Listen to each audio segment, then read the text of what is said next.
वालेकुम। दोस्तों, आज मैं आपको बहुत अफ़सोसनाक खबर सुनाने आया हूँ। जो खबर आपको उस इंसान की मदद करने पर मजबूर कर देगी और उस इंसान की मदद होनी भी चाहिए। और आप लोगों से मैं ये भी गुज़ारिश करूँगा, आप उस इंसान की मदद उसके घर तक पहुँचाएँ, ताकि लोगों को ये एहसास हो कि जो लोग इंसानियत के प्रचारक होते हैं, इंसानियत के दाई होते हैं, इंसानियत को फैलाने वाले होते हैं, वो सिर्फ शख्स नहीं होते बल्कि वो शख्सियत होते हैं। भले ही वो आज इंसान इस दुनिया में नहीं रहा। मैं बात कर रहा हूँ मोहित यादव की, जो कि एक बस कंडक्टर था और वो आज इस वजह से इस दुनिया में नहीं है कि उसने 2 मुसलमानों को नमाज़ पढ़ने के लिए मौका दिया। उसने उन नमाज़ियों के लिए बस रोकी। दोस्तों, अभी मैं ये नहीं बात कर रहा कि उस मौके पर बस रोकना ठीक था या नहीं था, या उन नमाज़ियों को वहाँ नमाज़ पढ़नी चाहिए थी या नहीं चाहिए थी। इस पर मैं वीडियो के लास्ट में बात करूँगा। सबसे पहले मैं ये बात करूँगा कि उस बेचारे बेकसूर एक मामूली सी जॉब जो कंडक्टर अंजाम दे रहा था, उसको हमने इतना मजबूर कर दिया कि वो खुदकशी करने पर मजबूर हो गया। क्या यही इंसानियत है? और हम इतना गिर गए कि हम उस खुदकशी का इल्ज़ाम भी उसी पर रख रहे हैं। किसी शायर ने क्या खूब कहा है, अब कहाँ ढूँढने जाओगे हमारे कातिल, तुम तो कत्ल का इल्ज़ाम हम ही पर रख दो। यही काम करा है यूपी के परिवहन मंत्री देवेंद्र सिंह ने। उन्होंने कहा कि वो इस वजह से नहीं मरा कि उससे जॉब छीन ली गई, उससे रोजगार छीन लिया गया, बल्कि वो तो किसी और वजह से मरा। जैसा कि मैंने वो नशा उसा का भी मैंने आदी हो गया था, जिसके कारण आज जो है ये मालूम चला कि उसने सुसाइड किया है। यदि नौकरी जाने के कारण इस तरह के कुछ हुआ होता तो जून महीने में ही करता, क्योंकि 3 महीना वो डिप्रेशन में रहा 3 महीना। तो दोस्तों, जो हमारे सियासत में लोग बैठे हुए हैं, जब वो इतने गिरे हुए स्टेटमेंट देंगे तो क्या समाज तरक्की कर सकता है? क्या इंसानियत तरक्की कर सकती है? और हम इतने बेफिक्र हैं कि अभी तक मोहित यादव पर कोई मदद ऐसी नहीं पहुंची जो पहुंचनी चाहिए थी। कुछ लीडर ऐसे नहीं पहुंचे जो पहुंचने चाहिए थे, जो इस समाज को ये दिखाते कि जो इंसान इंसानियत को जिंदा करता है वो मरने के बाद भी जिंदा रहता है। और मैं एहसास दिलाना चाहूँगा उन मुस्लिम लीडरान को जो इस मुस्लिम उम्मत के लीडर बने बैठे हैं, क्या उन्हें इस मौके पर नहीं निकलना चाहिए मदद के लिए, मोहित यादव के घर वालों की मदद के लिए?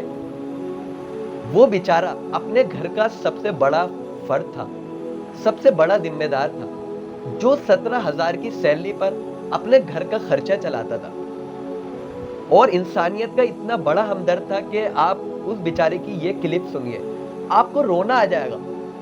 ये आपने माना क्यों? नहीं, बरेली ने कहा कि 2 बंद के लिए रोक 2 सवारी के लिए आप ये मान लोगे, ये मान लोगे? कोई ज्यादा समय नहीं, ये कोई ज्यादा समय की बात ही नहीं है ये। यार भाई, उनकी नमाज पढ़ रहे हो तो नमाज में यार क्या दिक्कत है यार आपको? यार अब भी यार हिंदू आदमी ऐसी, हिंदू मुसलमान की कोई बात नहीं है कि वो ये कह रहा है कि हिंदू मुसलमान ना देखो, बल्कि ये देखो कि वो एक खुदा की इबादत कर रहे हैं, वो नमाज पढ़ रहे हैं। तो दोस्तों, ऐसे इंसान ही इस समाज को जिंदा रखे हुए हैं, और जब वो मरते हैं तो वो नहीं मरते बल्कि इंसानियत मरती है।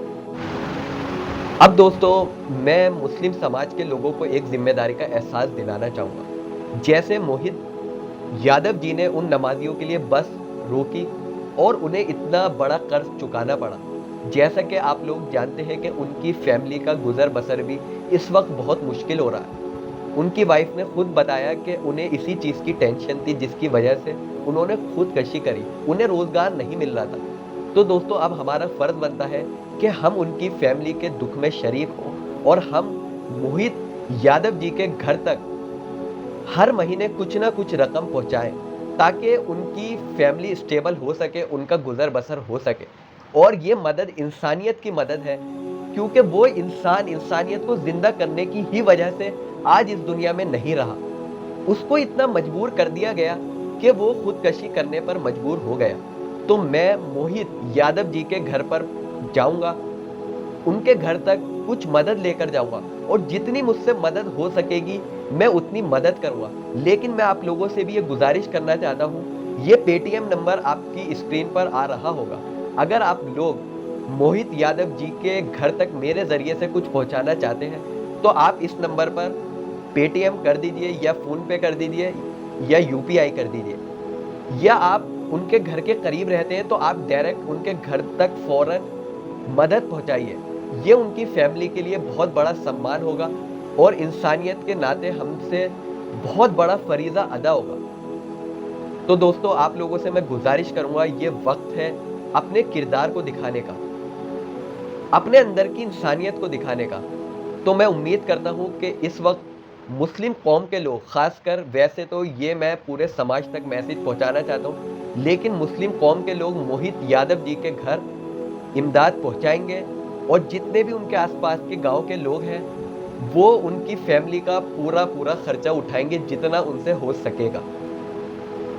और मैं आगे आपको ये बताऊंगा नेक्स्ट वीडियो में कि मुसलमानों को नमाज किस जगह पर पढ़नी चाहिए, अल्लाह के रसूल सल्लल्लाहु अलैहि वसल्लम सफ़र में नमाज कैसे पढ़ा करते थे, आप नमाज किस जगह पर पढ़ा करते थे, क्या आप नमाज सवारी पर बैठकर पढ़ा करते थे या उतरकर पढ़ा करते थे। तो नेक्स्ट वीडियो में मैं कंप्लीटली बताऊंगा और ये बताना इसलिए ज़रूरी है क्योंकि ये इस वक्त मुसलमानों का जानना बहुत ज़रूरी है।